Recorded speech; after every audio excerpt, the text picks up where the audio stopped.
대학교에서 신학과 목회 상담을 같이 연결해서 연구하고 있는 김지영입니다. 지용문 대표님으로부터 돌봄에 관한 이야기를 좀 나누고 싶다는 이야기를 제가 들었는데요. 사실은 제가 이제 몇 년 전부터 교회에서 평신도들을 대상으로 하는 돌봄 사역자를 양성하고자 계속 프로그램을 진행하고 있었습니다. 몇 년 동안 진행한 내용을 가지고 제가 소속돼 있는 학회에 발표를 했는데요. 그 발표에 대한 이제 반응들이 되게 좋았고, 또 이것을 저희 교회만 하는 것이 아니라 또 이웃의 교회들을 함께 나눴으면 좋겠다, 이런 바람으로 이제 목회자님들의 모임에 가서 이 발표들을 하기 시작했는데, 아마 이제 지 대표님이 그때 계시면서 이 아이디어를 받으셨던 것 같습니다. 그래서 제가 이제 돌봄에 대한 이제 고민을 하고 있었고요. 이 주제를 가지고 설문조사를 만들었고, 그 결과를 분석하게 되었습니다.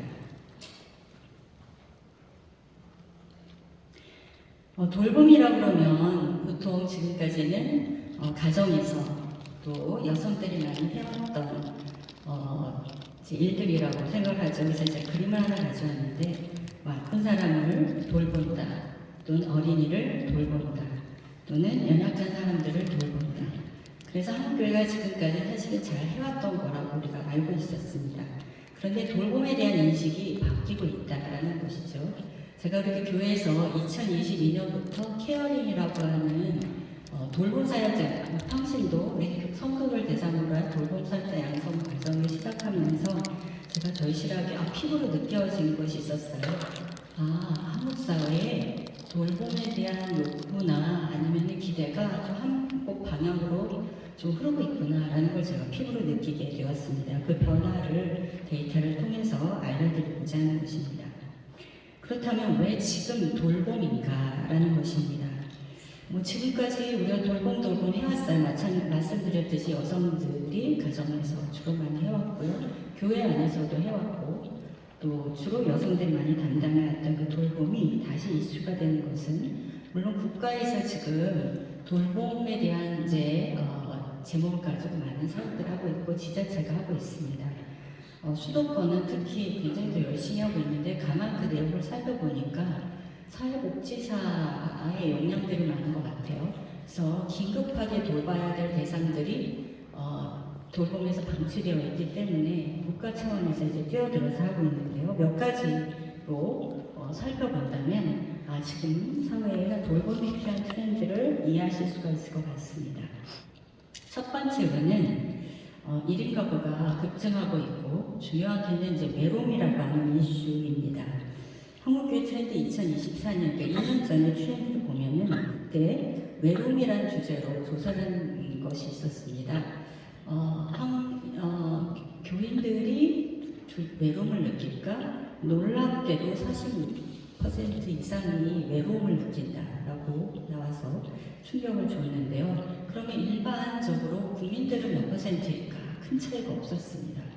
신앙을 가지고 있는데, 교회라고 하는데 소속돼 있는데 여전히 외롭구나, 한 10% 정도 차이가 나지 않고 있었습니다.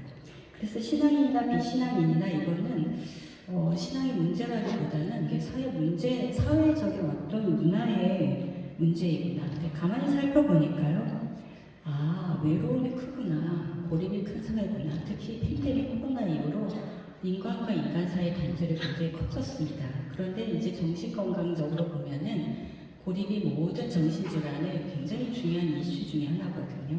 그래서 지금 한국 사회 전체가 다 아픕니다. 한국 사람들이 대부분 다 아프고 외롭다라고 보시면 되겠습니다. 그래서 이제 국민 정신건강을 이겨서 작년 저희 트렌드 25에는 국민건강 정신건강에 대한 조사를 했었죠. 그랬더니 조사 실시 2주 전에 상태를 물어봤어요. 기독교인의 23%가 우울하다고 나왔고요. 21% 넘게 불안하다. 7% 이상은 중독의 어려움을 겪고 있다. 굉장히 위기인 상황인 거죠. 마지막으로 우리 돌봄의 기능이 약화된 가족도 이슈일 수 있습니다. 사회는 굉장히 가족 중심이었고 오랫동안 대가족 세대였고요. 돌아가시면 집에서 돌아가신 경우가 많았죠. 근데 우리 이제는 돌아가시면 병원에서 돌아가시고 있고 요양원에서 돌아가시고 있고 가족들의 따뜻한 보살핌 밑에서 인생을 마감하지 못하는 경우가 많이 있습니다. 그래서 가족 관계가 굉장히 약화되고 있고요. 가족 안에서 돌봄을 받는 기능이 약화되고 있다. 이것이 이제 굉장히 큰 어려움으로 다가오고 있고, 그래서 이제 국가가 뛰어들게 된 것이겠죠. 자, 그래서 이제 돌봄이 전환되고 있는데요. 제가 스스로 이제 한 가지만 말씀드리고 이제 데이터를 통해서 하고, 그럼 우리가 어떻게 대안할 것인가 이렇게 말씀을 드리고자 하는데, 돌봄에 대한 인식이 전환되었다라는 것이고요. 어떻게 전환되었을까? 위에서부터 아래로가 아니라, 그러니까 위에서부터 아래로는요, 뭔가 많이 가지고 있는 사람, 또는 시간이 많은 사람, 아니면 나는 건강한 사람, 나는 뭐 돌봄받을 필요가 없는 사람에서 누군가 뭐 부족한 사람, 아니면 연약한 사람, 없는 사람을 도와주는 그런 시혜적 차원의 돌봄의 인식이 약화되고 있고, 그럼 어떤 돌봄이냐는 거죠. 서로의 존재를 존중해주고 함께 살아가는 관계의 차원에서의 돌봄이다라는 것입니다. 여러분, 뭔가 많은 사람, 시간이 많은 사람, 뭔가 건강한 사람, 아니면 힘 있는 사람, 뭐 이런 사람이 약한 사람을 돌고 있다는 차원에서는 언제나 돈, 예산과 그리고 인력이라고 하는 이슈가 있어요. 그래서 교회는 돈이 없으면 돌봄을 못해. 교회는 그리고 돌보는 사람은 늘 많이 돌보기 때문에 또 소진돼요. 누구한테 집중되고, 돌봄을 받는 사람도 굉장히 수동적으로 되기 쉽습니다. 이게 과거의 패러다임, 과거의 인식이었어요. 근데 지금은 그게 아니다라는 것입니다. 자, 이것을 알기 위해서 이건 제가 넘어가면, 사실 이 얘기가 지금 갑자기 나온 건 아니고요. 계속 왜 이런 책들 많이 나오고 있습니다. 돌봄은 어떤 도와주는 것이 아니라 도덕적, 감정적인 관계이다. 이건 아서클라멘이라고 하는 분이 제 아내를, 정신과 의사한테 아내를 10년 이상 돌보면서 한 말이고요. 그래서 이제 결론을 궁금하시다면 이겁니다. 돌봄은 도움이나 봉사를 주는 게 아니라 사람과 사람을 이루는 관계의 연결입니다. 이것이 뭘까 궁금하시죠? 이제 좀 더 해보도록 하겠습니다. 그러니까 무엇을 얼마나 어떻게 줄까가 아니라 우리는 지금 무엇을 하고 있느냐 라고 하는 질문을, 근원적인 질문을 하면서 시작해야 한다는 것입니다. 그래서 한국교회 돌봄 현황을 궁금해서 교회에서 돌봄을 받은 경험이 있으니까 한국교회 돌봄 점수를 한번 알아보고 싶었습니다. 남성이 30.2%가 돌봄을 받았다. 여성은 어떨까요? 좀 많겠죠? 네, 예상한 대로 여성은 44.2%로 많았습니다. 왜 남성이 여성보다 돌봄을 받았다는 느낌을 갖게 가질까? 그런 경험이 적을까? 이런 질문을 해봤으면 좋겠고요. 일반 성도들은 33.3%, 집사, 어떤 직분을 갖고 교회에서 어떤 봉사인 일을 하시는 분들은 조금 더 돌봄을 받았다. 그 다음에 중직자들은 어떨까요? 더 돌봄을 받았다. 자, 그렇다면 어떤 교회 사역에 조금 참여하고 교회에 소속감이 있다면 돌봄받은 경험이 높다라고 하는 것이 이제 한국의 상황이고요. 교회의 상황이고요. 1단계 신앙은 이제 그냥 하나님이 계신가 의문하고 이런 분들이 1단계, 이분들은 적게 돌봄받았던 경험이고요. 굉장히 뚜렷한 확신과 헌신과 봉사의 자세가 되어 있는 분들은 굉장히 2배 이상 높게 돌봄을 받았다. 이것이 무엇을 의미하는 걸까요? 생각해 보시고요. 자, 그 다음에 교회를 돌봄받은 경우 성도들한테 물어봤더니 돌봄을 받았다라는 비율이 38.1%. 굉장히 많을까요, 적을까요? 반대로 돌봄을 받지 못했어요 라고 하는 것은 33%. 어려움이 처한 적이 없었다. 이건 이제 과거의 생각에 있어서 나는 부족함이 없어 라고 생각하면서 답을 하는 제 비율입니다. 여러분, 교회가 교회 안에서 받았다와 받지 못했다가 거의 비슷한 비율로 나타났던 사실이 한국교회의 어떻게 보면은 지금 상황이라고 볼 수 있습니다. 지 대표님께서 교회의 어떤 사이즈에 따라서 따뜻함을 느끼는 정도가 다르다라고 말씀하셨는데요. 이게 그대로 나오고 있습니다. 아마 그게 이제 돌봄에 대한 것도 비슷한데요. 50명 미만의 교회는 돌봄받았다라고 하는 느낌이, 그러니까 경험이 46.4%인데요. 이것이 이제 1000명 이상의 대형교회로 가면은 줄어들고 있습니다. 그러니까 작은 교회일수록 돌봄받은 경험들이 더 높다는 것이죠. 이게 강소교회가 갖고 있는 특징이 그대로 드러났다고 볼 수 있습니다. 자, 그러면 좀 정리를 해본다면요. 문제점을 본다면 자주 보이고 가까운 사람에게 우리는 먼저 돌봄을 제공하는 교회 구조가 있다는 것이고요. 문제점 두 번째는 신앙의 초보자나 어려움을 겉으로 드러내지 않는, 특히 남성이 여성에 비해서 돌봄을 적게 받았습니다 라고 하는 것이 드러나는데요. 돌봄의 우선순위에서 밀리고 있는 상황입니다. 그러니까 교회 안에서 열심히 보이고, 여기서는 이제 책을 보시면 아시겠지만 매주 교회 출석하시는 분들은 돌봄을 더 많이 받았다고 나오고, 교회를 이렇게 드문드문 출석하시는 분은 돌봄에서 소외되어 있다고 나오고 있습니다. 최근에 교회에서 누구로부터 돌봄을 받았나요? 보니까 이제 성도들을 대상으로 했더니 좀 키워봤어요. 일단은 목회자, 소그룹 리더, 다른 성도, 임직자 골고루 받았습니다. 그래서 이게 시사하는 바가 있는데요. 우리가 목회자한테 돌봄이 치중되는 게 아니라 교회 안에 정말 다양한 사람들이 돌봄을 수행하고 있구나라는 것입니다. 교회 사이즈로 봤더니, 요거는 이제 여기에 계신 목사님들이나 목회자님들께서 좀 주의해서 보셔야 될 것들인데, 50명 미만의 교회는 목회자로서 돌봄받았다는 비율이 상당히 높습니다. 거의 목사님이 대부분의 목회를 돌봄을 수행하고 계시는 거죠.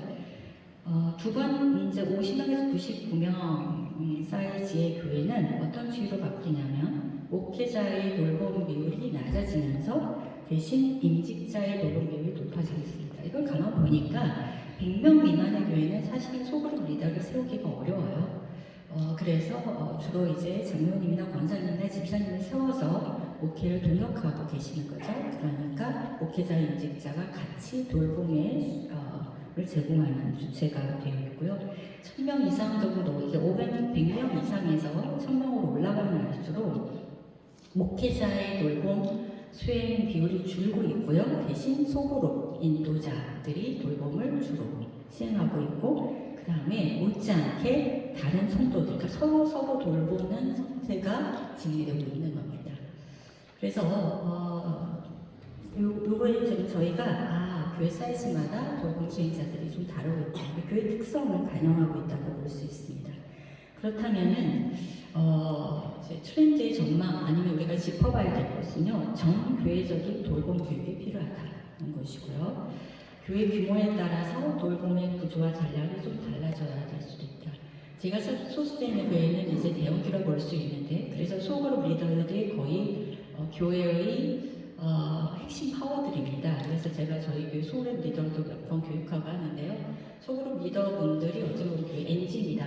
저희 이렇게 얘기하는데, 그 리더들이 엔진처럼 힘있게 움직여야 되고, 그 소그룹 리더들이 하는 역할은 자기 소그룹원들을 챙기고 보살피고 교회에 오는지 확인하고 영적으로 돌봄을 하고 있는 것입니다. 시사점, 목회자, 소그룹 인도자, 임직자, 일반 성도 모두가 포함하는 전 교회적 돌봄 교육이 필요하다. 실제로 교회 안에서 다양한 소그룹 돌봄 주체가 활동하고 있다는 것이 밝혀지고 있고요. 그러면 교회에서 누가 성도를 돌봐야 합니까? 라고 하는 생각들을 물어봤어요. 봤더니 성도들을 대상으로 한 내용을 보면은 가장 높은 게 뭘까요, 여러분? 모든 성도들은 모든 성도가 돌봐야 한다라고 하는 생각을 압도적으로 높게 갖고 있습니다. 그러면 목회자들의 생각이 좀 달라요. 목회자의 생각은 뭐냐면, 이거 목회자의 대상으로 봤을 때 위에서 가장 큰 거의 비슷한 돌봄의 주체가 목회자 못지않게 모든 성도. 그러니까 목회자는 당연히 내가 돌봐야지라고 생각을 하지 않습니까? 목회자 역시 모든 성도가 돌봐야 한다는 생각을 굉장히 높게 갖고 있는 거죠. 그래서 우리가 이제 목회자와 모든 성도에 대한 중심을 본다면 트렌드는 이렇게 나오고 있습니다. 시사점. 아까 교회 안에서의 돌봄은 목회자 중심이 아니라 모든 성도로 이동하고 있다는 것이고요. 그래서 이 시사점을 바탕으로 한 것을 봤을 때 좀 더 제가 이제 말씀드리지 않지만 젊은 세대일수록 이렇게 서로 모든 성도의 돌봄 주체가 되고 있는 수평적 돌봄을 젊은 세대일수록 선호하더라라는 거죠. 60대 이상의 목회자들은 여전히 목회자가 많은 돌봄을 수행해야 된다는 생각을 갖고 있고요. 연령대도 낮아지면 낮아질수록 젊은 세대의 목회자님들도 더 이제 평시도 중심의 수평적 돌봄을 선호하고 있는 경향이 나타나고 있습니다.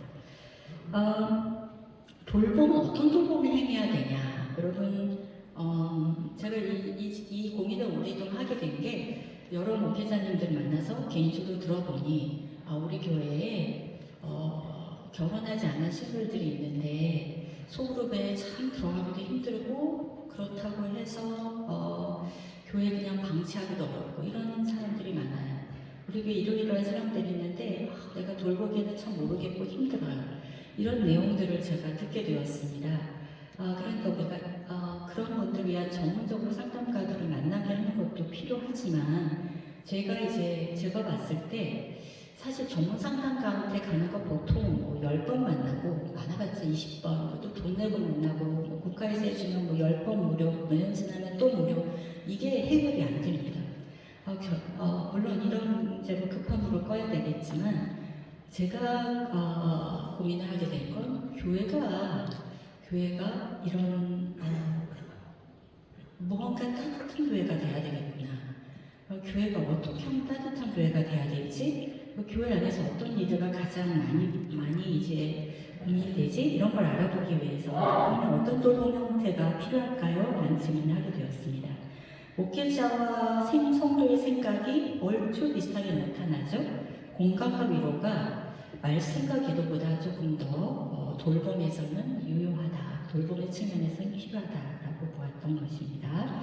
자, 그러면 이제 그런 여러 가지 데이터를 통계냈을 때 시사점들이 있습니다. 첫 번째는 한국교회가 강조해온 말씀과 기도라는 영적 훈련보다 실제로 관계적 정서적 지지가 돌봄 방안으로 더 선호되고 있다라는 것이고요.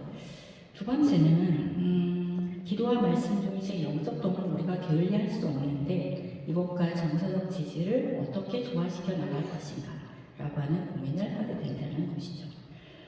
그 다음 질문을 보면은 돌봄에 대한 인식입니다. 다양한 인식이 있는데 빨간 줄은 목회자고요. 파란 줄은 이제 성도님들의 생각인데요. 교회 안에 돌봄이 필요한 사람이 없는지 항상 관심을 가져야 한다가 상당히 높게 나왔습니다.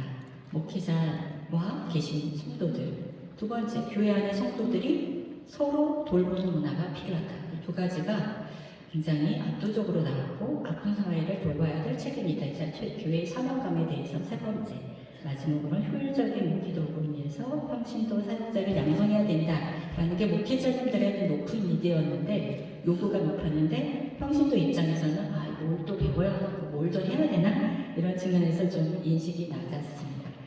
세 가지는 우리가 주요하게 살펴봐야 될 내용이고요. 돌봄을 잘하기 위해서 가장 필요한 게 뭐냐 했더니 압도적으로 문화 조성이 필요하다. 우리가 돌보는 문화가 필요하다라고 하는 것에 목회자와 평신도가 같이 함께 마음을 모아서 요구하고 있었습니다. 정리해보면 이거예요. 서로 돌보는 문화. 이게 뭔지 모르겠지만 이걸 되게 필요로 하고 있습니다. 그래서 목회자나 성도 모두가 어떤 제도, 어떤 프로그램 이런 것들을 더 붙이기보다는 무언가 일상적으로 서로 돌본다라고 하는 어떤 그런 느낌? 아니면 그런 자그마한 돌봄을 자그마하게 이렇게 좀 작게 해서 내가 일상적으로 하면 실천할 수 있는 무언가 그런 서로 돌보는 공동체. 나도 돌보고 너도 돌보고 서로 돌보는 많은 걸 하지 않지만 서로 조금씩 할 때 돌봄의 온도가 올라가는 그런 공동체를 원한다라는 것이고요. 그러면 문제점이 뭐냐? 교회 돌봄의 필요성은 상당히 높은데요. 실천, 뭘 더 해야 돼? 라고 하면은 뭘 더 해야 돼? 라고 이제 지금 사실은 지쳐있으니까 인식, 요구 수준과 뭘 해야 된다, 뭘 할까라고 하는 실천의 의지 부분에서 괴리가 보여지고 있다는 것입니다. 이건 제가 사실은 현장에서 느끼는 거였었습니다. 이것이 이제 데이터로 그냥 나왔을 뿐이잖아요. 여기 계신 분들도 교인들한테 뭐 하나 더 해야 돼 라고 하면은 교인들의 그 표정이나 눈빛이나 이런 것들이 아마 원치 않은 건 이미 알고 계실 거고요. 여기 뭐 부교육자님들 계신다면 이게 담임 목사님 또 뭘 하시려고 그러나 나한테 뭘 더 바라시지? 아마 그런 부담감을 갖고 있는 우리 모두가 마찬가지일 거고 담임 목사님들은 내가 여기서 뭘 더 해야 되나? 라고 하는 그런 부담감을 갖고 계실 수도 있을 건데요. 그러면 이제 그거를 제가 이제 그게를 질문을 가지고요. 그거는 마지막에 제가 몇 분까지 해야 되나요? 시간 좀 있죠? 20분? 20분이니까 몇 분 맞춰야 되나요? 시간 알려주시면. 35분이요? 40분? 10분 남았네요. 자, 그러면 교회 안에서 돌봄을 받아야 될 대상은 뭐예요? 이게 진짜 중요한 내용인데 어여 복잡한 내용이 나왔는데요. 보시면 영적 침체를 겪는 성도가 목회자는 정말 돌봄을 받아야 된다고 생각하는 비율이 높았습니다. 성도들은 파란색이 성도들인데요. 영적 침체보다 심리적 어려움이 있는 성도에 대한 어떤 이제 관심이 조금 더 높았어요. 제가 저희 교회에서 영적 돌봄에 대한 것을 방안을 제가 가르치고 있는데 영적 돌봄, 영적으로 침체되어 있는 교회들이 참 많아요. 어떻게 돌볼까 이게 진짜 고민을 많이 하고 있습니다. 그러니까 예전에 영적 돌봄은 목회자만 해야 되는 거였고 신학교에서 배웠어요.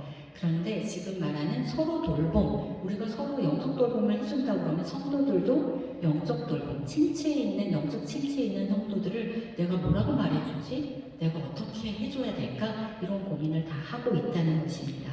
못지않게 내 성도들은 심리적 어려움, 공황장애, 우울 아니면은 불안 이런 데 높으신 분들, 가족 위기 이런 분들 어떻게 도와줄까 이런 고민이 못지않게 높다는 것입니다. 돌봄 대상에 대한 입장 차이가 목회자와 성도들에 조금 있었다라는 거고요. 그 다음에 두 번째로는 그것을 고려해서 영적 회복과 심리적 지지와 관계적 갈등을 아우르는 통합적인 태도가 무엇이 있을까라는 고민을 하게 되었습니다. 자, 요 얘기인데요. 자, 그러면 교회에서 돌봄을 해간 경험이 있는가와 교회에서 이런 사람을 돌봐야 돼 라고 하는 인식의 차이를 한번 살펴본 거예요. 이것이 이제 좀 재밌는 데이터인데요. 가장 차이가 많이 나는 것이 보면은 돌봐야 되는데 내가 실천이 없었어 라는 것을 드러내는 이제 결과입니다. 왼쪽에 보시면 마이너스 14.5는요 심리적 어려움을 겪는 성도들이 돌봐야 된다라고 생각하는데 돌봄 경험이 높지 않아요. 두 번째로는 영적 침체를 겪는 성도 역시 돌봄이 주위에 이렇게 막 멀려져 있는데 내가 뭘 해야 될지 잘 모른다. 내가 실천이 적다라는 내용이고요. 이건 저희가 교회에서 어떻게 하면 좋을까라는 고민을 들게 만들고요. 그 다음에 색으로 묶어봤는데 자살 유가족이나 이단이나 이단 피해 아니면 위기 청소년 돌봐야 된다는 건 맞는데 실천은 굉장히 적어요. 이게 왜 그럴까 보니까 자살 유가족 하는데 우리 교회에서 이렇게 한국 사회에 자살하는 사람이 많아요. 한 달이 건너면 자살한 사람의 가족을 두 사람 만나거나 이럴 겁니다. 지금도 몇 번에 한 번씩 자살하고 있거든요. 그런데 교회는 의외로 보이지 않아요. 가만 보니까 교회 없는 게 아니라 교회는 말을 못하는 겁니다. 교회 문화 안에서 누가 자살했다, 권사님 아들이 자살했다, 집사님 아들이 딸이 자살했다 이런 거는 교회에 말을 못하고 숨기는 경우가 많더라고요. 심지어 목회자들한테도 말하지 않는 경우가 많습니다. 이단이나 유사종교 피해서 나온 분들 교회에 잘 못 다녀요. 이분들을 위해서 어떤 대한교회나 어떤 교회를 만들어야 된다는 말이 있는데요. 교회 오면은 색안경을 끼거나 아직 무슨 생각을 하고 있지? 아니면은 진짜 나온 거야? 막 이런 어떤 의심들이 있어서 교회에 잘 보이지 않습니다. 그래서 돌봐야 된다고 생각하는데 우리 눈에 띄지 않아서 돌봄의 경험이 없다라고 저는 판단하고 있고요. 위기 청소년들 동네에 정말 많은데요. 교회에 안 와요, 얘네들이. 그래서 돌봄 경험이 없다라고 볼 수 있고 충격적인 결과는요. 돌봄을 아예 하지 않았다. 29%. 우리가 돌봄의 실천 경험이 없기도 하지만 인식과 실천의 차이가 이렇게 높다는 것입니다. 돌봄의 필요성과 실천의 격차가 있다는 거. 인식은 높지만 실천은 저조하다. 신학점은 실천 강화를 위한 무슨 지원이 필요하겠다라는 것입니다. 돌봄을 위해서 얼마나 준비되어 있으니까 우리 성도들은요, 준비되어 있다 절반, 준비되어 있지 않다 절반.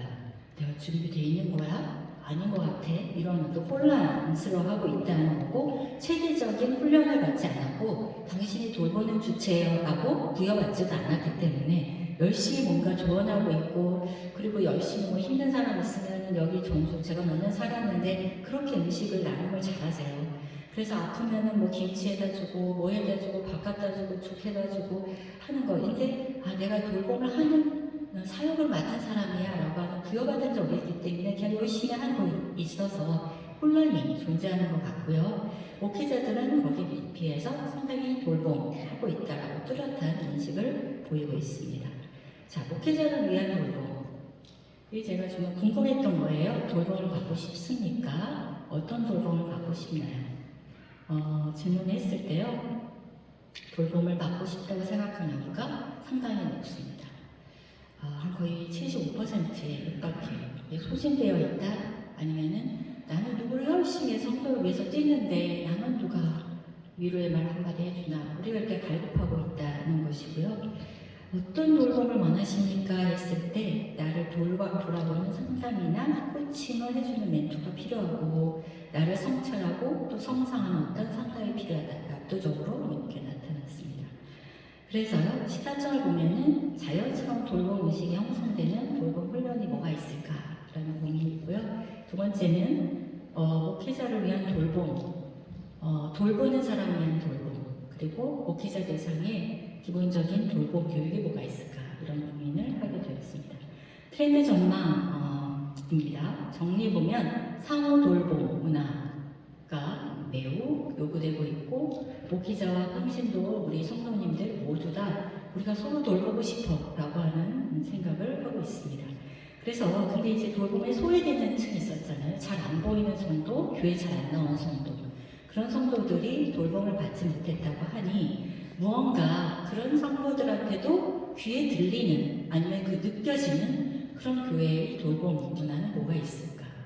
제가 소속되어 있는 교회는요, 목사님이 언젠가 한번 아무도 혼자 오지 않는 교회라는 말을 썼더니 성도들이 그냥 설교에 우연히 썼어요. 그랬는데 성도들이 기도할 때마다 계속 그 얘기를 하고요. 속으로 기도가 찾아가서 저 안 왔으면 좋겠어요. 그러면 뭐라고 하냐면 아무도 혼자 오지 않는 교회를 위해서 제가 가야 됩니다. 그래서 이렇게 신방을 받기를 거절하거나 방문하고 싶지 않은 성도들을 그렇게 해서 마음을 열게 되는 경우를 사례를 제가 듣고 있습니다.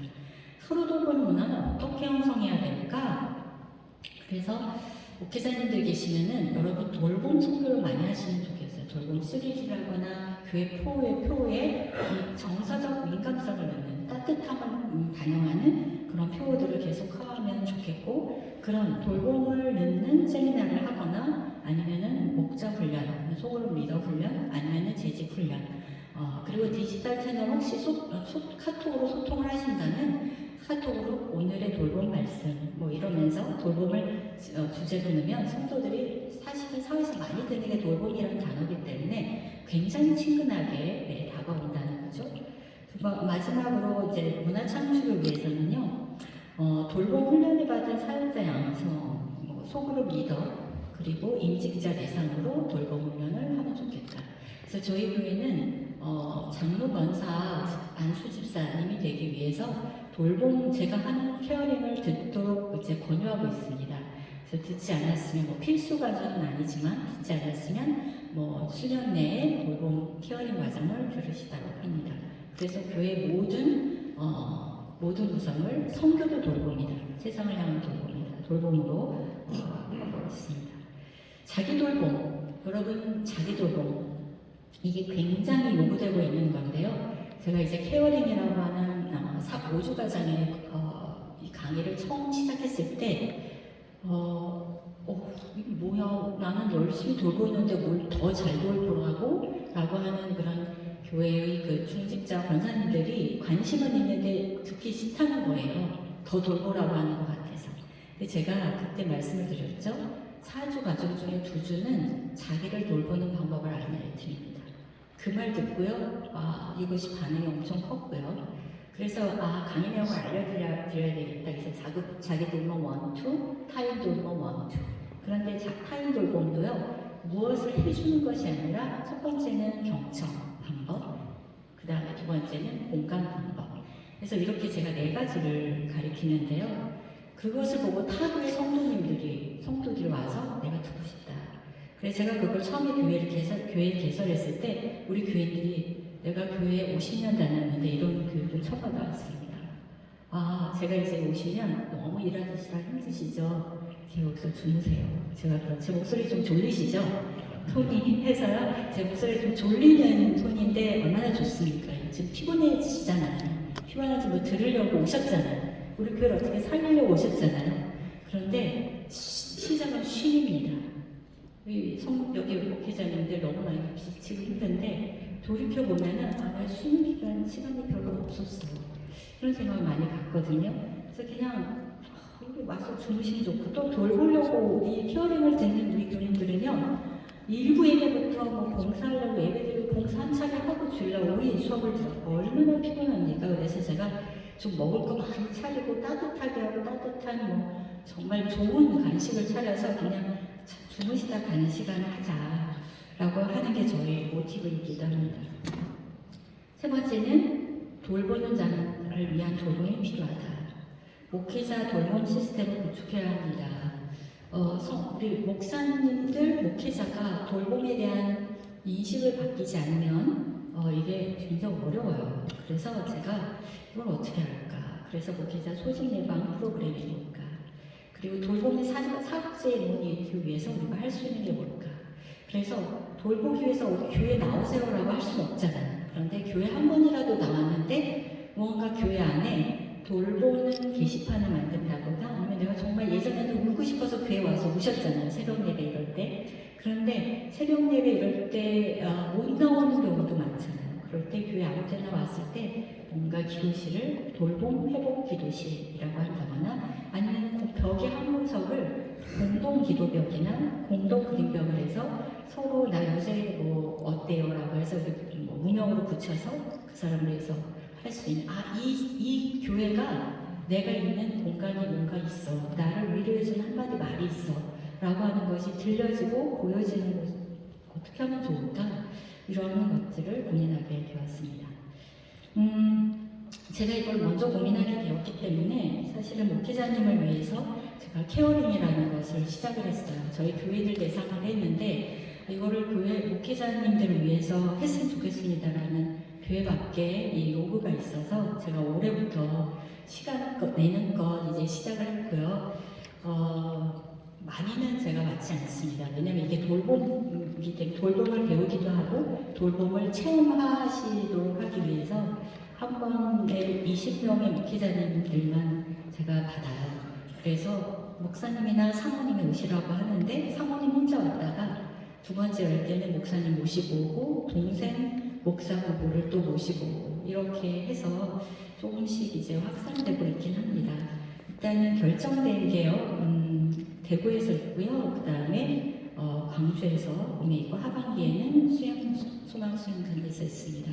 돌봄을 배우고 싶으신 분들은 요 케어링 일정이 맞지 않더라도 요 밑에 보시면 강유미 목사님 있습니다.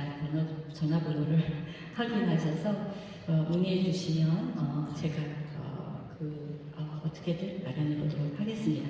결론, 이제 1분 남은 것 같아요. 돌봄의 다른 이름은 연결입니다. 여러분, 소외가 정신질환을 일으키고 소외가 외로움을 일으킵니다. 우리 교회는 연결돼야 되고 연결을 가장 잘하는 교회입니다. 돌봄은 주는 것이 아니라 함께 있습니다. 그래서 돌봄은 교회는 그리스도의 몸으로서 지체가 서로 연결되어 있죠. 너희는 그리스도의 몸이요 지체의 각 부분이라. 이 말씀 언제나 숙고하고 있습니다. 교회는 서로의 삶 속에 하나님의 돌봄을 경험합니다. 너의 짐을 서로 지라. 그리하면 그리스도의 법을 성취하리라. 여러분 잘 들어주셔서 감사합니다.